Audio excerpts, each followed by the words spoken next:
Hi hello guys, నేను మీ రాధిక. ఈరోజు మన రెసిపీ వచ్చేసి pasta. 1 cup pasta 2 cups water పోసి బాయిల్ చేయాలి.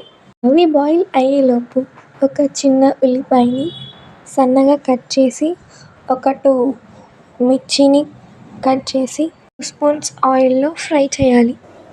ఆనియన్స్ గోల్డెన్ బ్రౌన్ కలర్ వచ్చేలోపు ఫస్ట్ మనం బాయిల్ చేసిన పాస్తా నుంచి వాటర్ తీసేయాలి.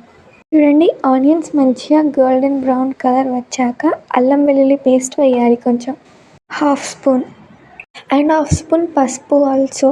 అవి రెండింటిని మంచిగా మిక్స్ చేసి 1/2 స్పూన్ కారం 1/2 స్పూన్ ఉప్పు వేసుకోవాలి. దాన్ని ఒక 1 మినిట్ మిక్స్ చేసి 1/2 స్పూన్ మసాలా వేసుకోవాలి. అది మొత్తాన్ని మంచిగా మిక్స్ చేసి ఫస్ట్ మనం బాయిల్ చేసిన పాస్తాని అందులో వేయాలి. పాస్తా మొత్తం మంచిగా మిక్స్ అయ్యేలా మిక్స్ చేయాలి. And then ready our pasta.